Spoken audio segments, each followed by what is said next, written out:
ಚಂಚಲ ಮನ ಇದು ಹೊರಟಿತು ಹೊರಗೆ. ನಾವೆಲ್ಲ ಎಲ್ಲಿ ಕೂತಿದ್ರು ಕೂಡ ಅದು ಹೊರಟು ಬಿಡುತ್ತೆ ಹೊರಗೆ.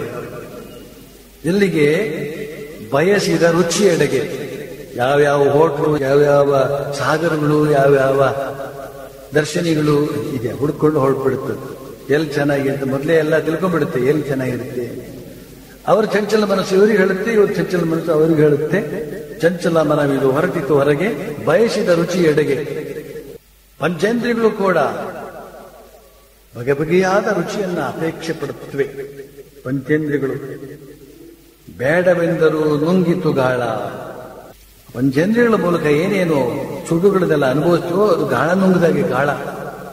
ಗಾಳ ಅಂದ್ರೆ ಕಬ್ಬಿಣದ ಕೊಕ್ಕೆ, ಅದರೊಳಗೆ ಹುಳ, ಆಹಾರ, ಅದನ್ನು ತುರುಕಿ ಇಟ್ಟಿರ್ತಾನೆ ಬೆಸ್ತ. ನೀನು ಹೋಗಿ ಆ ಮಾಂಸದ ತುಣುಕನ್ನು ಗಬಕ್ಕಂತ ನುಂಗು ಬಿಡುತ್ತೆ. ಅದು ನುಂಗೋದಕ್ಕೆ ಅದು ಗೊತ್ತಿರೋದು. ಅದಕ್ಕೆ ಅಯ್ಯೋದಕ್ಕೆಲ್ಲ ಹೋಗೋದಿಲ್ಲ. ನುಂಗ್ತು ಅಂದ್ರೆ ಸ್ಟ್ರೈಟ್ ಹೊಟ್ಟೆ ಒಳಗೇನೆ.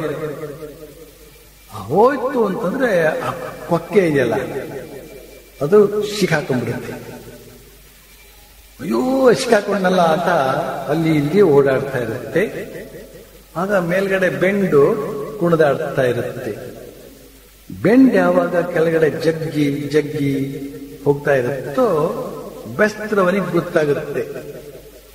ನುಂಗಿತ್ತು ಗಾಳ. ಗಾಳ ನುಂಗಿತ್ತು ಅಂತ ಹೇಳಿದ್ರೆ ಎಳೆದು ಬಿಡ್ತಾನೆ ಗಾಳನ. ಮೀನು ಈ ಕಡೆಗೆ ಬಂದು ಬಿದ್ದುಬಿಡುತ್ತೆ. ಮೊದಲು ಆ ಮೀನು ಗಾಳ ನುಂಗ್ತು, ಈಗ ಬೆಸ್ತ ಮೀನು ನುಂಗ್ಬಿಡ್ತಾನೆ. ಒಟ್ಟಿಗೆ ಅದ್ರ ಕಥೆ ಆಗಿ ಮುಗಿದೋಗುತ್ತೆ. ಹಾಗೆ ಮಾಯಾದೇವಿ ಬೆಸ್ತರವಳ ತರಹ ಅವಳು ಗಾಳ ಹಾಕ್ತಾಳೆ. ನಾವೆಲ್ಲ ಮೀನುಗಳಿದ್ದ ಹಾಗೆ. ಭಜಿಸು ಅಂದ್ರೆ ಬೇಜಾರು, ಮನಸ್ಸಿನ ಸ್ವಭಾವ. ಭಜಿಸುವುದರಿಂದ ಪರಮಾನಂದ. ಮನಸ್ಸಿಗೆ ಊಟ, ಹೃದಯಕ್ಕೆ ಊಟ. ಭಜಿಸಿದರೆ ಮನಸ್ಸಿಗೆ ಊಟ, ಹೃದಯಕ್ಕೆ ಊಟ. ಸುಮ್ಮನೆ ಹೀಗೆ ನಾಲ್ಗೆಯಲ್ಲಿ ಭುಜಿಸಿದರೆ ಹೊಟ್ಟೆಗೆ ಊಟ. ಆದ್ರೆ ಈ ಮನಸ್ಸಿಗೆ ಹೃದಯಕ್ಕೆ ಆನಂದ ಅಂತನ್ನೋದು ಯಾವಾಗ ಬರುತ್ತೋ ಹೇಳಕ್ ಬರೋದಿಲ್ಲ.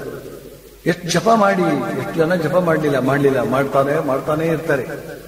ಭಜನೆ ಮಾಡ್ತಾನೆ ಇರ್ತಾರೆ. ಆದ್ರೂ ಅವರಿಗೇನು ಹಾಗೆ ಇರೋದಿಲ್ಲ, ಆನಂದ ಸಿಕ್ಕಿರೋದಿಲ್ಲ.